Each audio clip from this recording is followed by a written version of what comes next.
हमारी आज की प्रॉब्लम। इस प्रॉब्लम में हमसे ये कहा है कि जो गिवन नंबर है हमें उसे रिवर्स करना है। यहाँ पे गिवन नंबर हमारा 1 2 3 है। इसको रिवर्स अगर हमने करा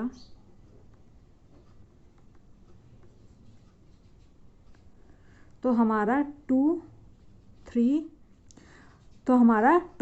1 आएगा। हमने लास्ट लेक्चर में एक कंसेप्ट पढ़ा था कि अगर हम अपने नंबर को 10 से डिवाइड करें तो जो रिमाइंडर आएगा जिसे हम इस तरीके से रिप्रेजेंट करेंगे वो आएगा 2। और अगर हम क्वोशिएंट को देखेंगे तो वो आएगा 13।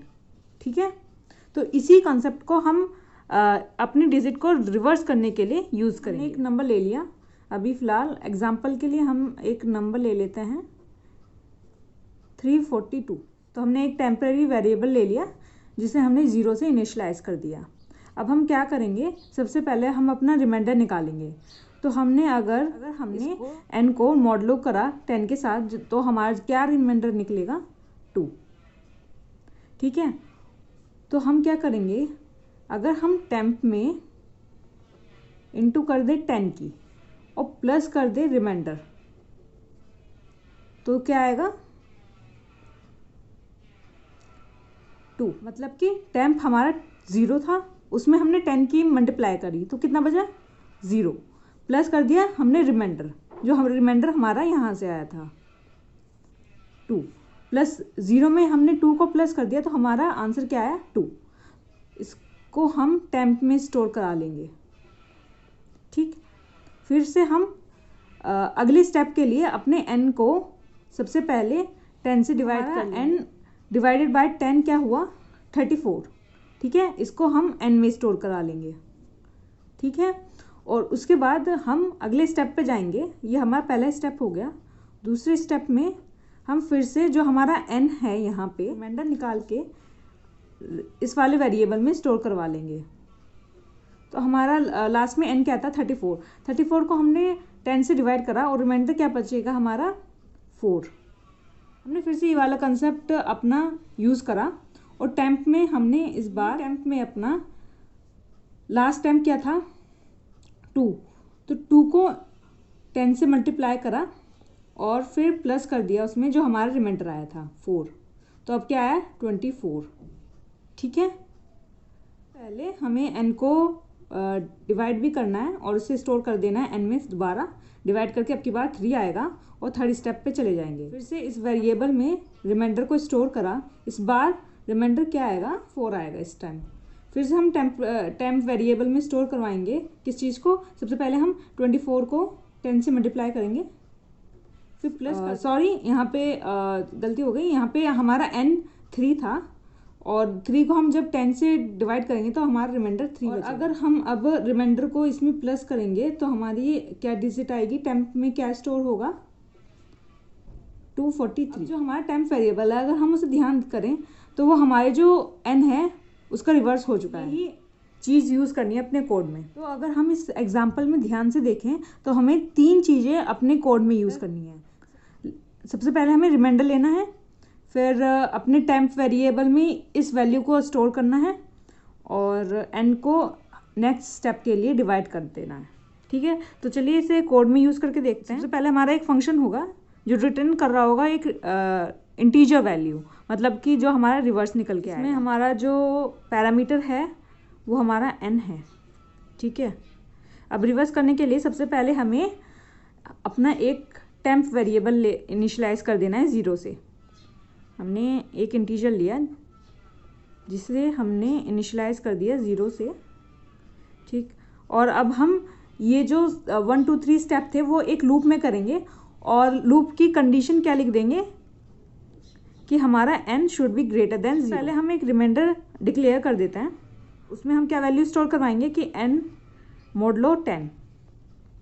ठीक, उसके बाद हमें क्या चाहिए, हमें अपने टेम्प में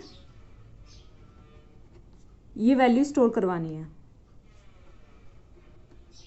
टेम्प इंटू 10 प्लस रिमाइंडर।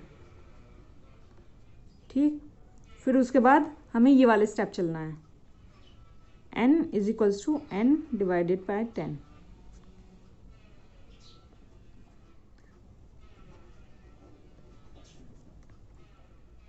तो ये हमारा कोड हो गया। तो आइए इसका ड्राई रन करके देख लेते हैं इस नंबर के साथ। सबसे पहले हमारा जो n है वो 132 है और हमने टाइम को इनिशियलाइज कर दिया 0 से।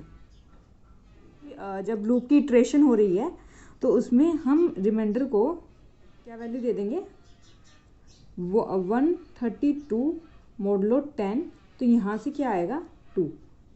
ठीक है, यहाँ पे हमारे रिमाइंडर की वैल्यू 2 हो गई है। अब टेम्प में हम स्टोर करवाएंगे, टेम्प जो हमारा पहले 0 था, 0 इंटू 10 प्लस हमारा रिमाइंडर 2। तो यहाँ पे टेम्प में क्या वैल्यू स्टोर हो जाएगी 2। फिर उसके बाद हम अपने n को 10 से डिवाइड कर देंगे, तो n में क्या वैल्यू स्टोर हो गई 13। दूसरे स्टेप में आ जाएंगे, रिमाइंडर में स्टोर करवाना है हमें n मॉडलो 10, तो 13 मॉडलो 10, तो इसकी रिमाइंडर में क्या वैल्यू स्टोर हो जाएगी 3। उसके बाद हमें टेम्प में स्टोर करवाना है, जो हमारा पहला टेम्प था, टेम्प में क्या वैल्यू थी हमारी 2, उसमें हमें 10 को मल्टीप्लाई कर देना है प्लस रिमाइंडर 3, तो क्या हो गया 23। हम n को डिवाइड बाय 10 कर देंगे तो हमारी क्या वैल्यू n में स्टोर हो जाएगी 1। ठीक है, अब हमारी n की वैल्यू 1 है और कंडीशन अभी भी ट्रू है, तो रिमाइंडर आ जाएगा n मतलब कि 1 मोडलो 10, तो इसकी जो रिमाइंडर आएगा वो 1 होगा। Temp is equals to, temp की वैल्यू क्या थी 23 इंटू 10 प्लस 1, तो 231। ठीक है, n को हम डिवाइड करेंगे अगर 10 से, तो अब की बार 0 वैल्यू आ जाएगी n की और ये कंडीशन फॉल्स हो जाएगी, हम लूप से बाहर आ जाएंगे और टेम्प में जो वैल्यू है उसे रिटर्न कर देंगे। तो ये हमारा ट्रायल रन कंप्लीट हो गया है। आइए इसे कोड करके देख लेते हैं। तो हम आ चुके हैं अपने GFG पोर्टल पे, तो आइए कोड करते हैं। सबसे पहले हमें एक वेरिएबल चाहिए जिसमें हम अपना रिवर्स स्टोर करेंगे, तो उसके लिए इंट लेंगे, क्योंकि हमें यहाँ पे रिटर्न टाइप देख रहे हैं वो लॉन्ग इंट है, इसलिए इस वेरिएबल को हम 0 से इनिशियलाइज कर देंगे। उसके बाद अपनी लूप चलानी है हमें, जिसकी कंडीशन होगी कि n should be greater than 0। उसके बाद हमें एक रिमाइंडर चाहिए n। अब हम अपने रिवर्स को अपडेट करेंगे इंटू 10 प्लस रिमाइंडर। अब n को अपडेट करते हैं। खत्म होने के बाद हमें अपना रिवर्स रिटर्न करवा देना है। अब इसे हम कंपाइल करके देखते हैं।